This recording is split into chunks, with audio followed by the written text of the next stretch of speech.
Metro TN news channel நேயர்களுக்கு வணக்கம். இந்த வருடம் ஓவர் ஹைப் ஏற்றி உஸ்வானமான டாப் ஸ்டார் படங்கள் லிஸ்ட் பெருசா போகுதேப்பா. இன்னும் சில நாட்களில் 2025ஆம் ஆண்டு முடிவடைய போகிறது. இந்த வருடத்தில் ஏகப்பட்ட படங்கள் வந்திருந்தாலும் முன்னணி ஹீரோக்கள் நடித்த படங்கள் அதிக எதிர்பார்ப்பை பெற்றிருந்தன. ஆனால் ஒரு டாப் ஸ்டாருடைய படமும் சொல்லிக்கொள்ளும்படியான வெற்றியை பெறவில்லை. இதனால் அந்தந்த நடிகர்களின் ரசிகர்கள் ரொம்பவே அப்செட் ஆகினார்கள்.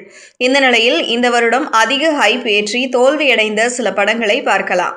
கோலிவுட்டுக்கு இந்த ஆண்டு சொல்லிக் கொள்ளும்படி அமையவில்லை. பெரிய படங்கள், சின்ன படங்கள் என எக்கச்சக்கமாக திரைப்படங்கள் வெளியானாலும் வெற்றி பெற்ற படங்களின் எண்ணிக்கை ரொம்பவே குறைவுதான். முன்னணி ஹீரோக்கள் நடித்த ஒரு படம் கூட ரசிகர்களையும் திருப்திப்படுத்தவில்லை. வணிக ரீதியாகவும் மிகப்பெரிய தாக்கம் எதையும் ஏற்படுத்தவில்லை. சூழல் இப்படி இருக்க அந்த லிஸ்டில் சிலவற்றை இதில் பார்க்கலாம். இந்த வருடத்தில் அதீத எதிர்பார்ப்பை பெற்ற படம் என்றால் அது ரஜினிகாந்த் நடிப்பில் லோகேஷ் கனகராஜ் இயக்கியிருந்த கூலி திரைப்படம்தான். முதன்முறையாக இந்த கூட்டணி உருவானதன் காரணமாக ஓவர் ஹைப் எகிரி இருந்தது. நட்சத்திர பட்டாளமே களமிறங்கி இருந்தது.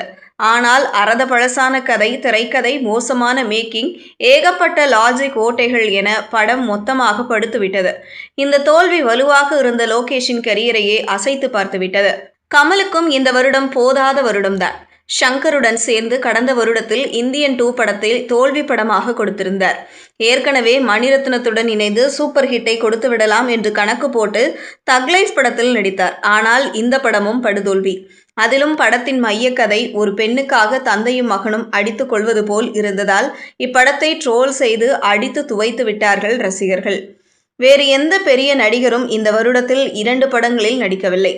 ஆனால் அஜித் நடித்தார். மகள் திருமேனி இயக்கத்தில் விடாமுயற்சி, ஆதிக் ரவிச்சந்திரன் இயக்கத்தில் குட் பேட் அக்லி ஆகிய 2 படங்களுமே ஏற்றிய ஹைப்புக்கு ஏற்ப இல்லை.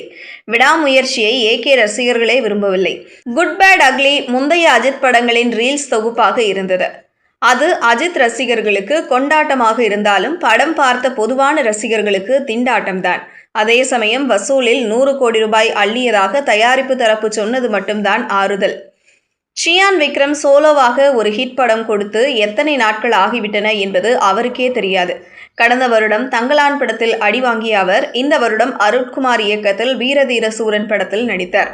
இதற்கு முன்னதாக அருண் இயக்கியிருந்த சித்தா பெரிய ஹிட் அடித்திருந்ததால் இந்த படத்தின் மீதும் ஓவர் ஆவல் இருந்தது. கமர்ஷியலாக படம் உருவாக்கப்பட்டிருந்தாலும் ரசிகர்கள் எதிர்பார்த்த விஷயங்கள் படத்தில் மிஸ் ஆனதால் படம் தோல்வியை சந்தித்தது. விக்ரமின் நிலைமைதான் சூர்யாவுக்கும். கடந்த வருடம்தான் சிவா இயக்கத்தில் நடித்த கங்குவா மொரட்டு அடி வாங்கியது.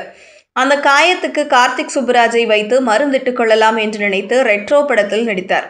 ஆனால் படத்தின் கதையும் திரைக்கதையும் எங்கெங்கோ பயணித்து செல்ல இந்த படம் ஒர்க் அவுட் ஆகாது என்று ரசிகர்களும் கடுமையான விமர்சனத்தை வைத்து ஏமாற்றத்தோடு தியேட்டரில் இருந்து வந்துவிட்டனர். இப்படி டாப் நடிகர்களின் எந்த படமும் பெரிதாக இந்த வருடம் ஓடவில்லை. அடுத்த வருடமாவது கோலிவுட்டில் வெற்றி மழை தூவுமா என்பதை பொறுத்திருந்து பார்க்கலாம். செய்திகளை உடனுக்குடனும் துல்லியமாகவும் தெரிந்து கொள்ள மெட்ரோ டிஎன் நியூஸ் சேனலை பின்தொடருங்கள்.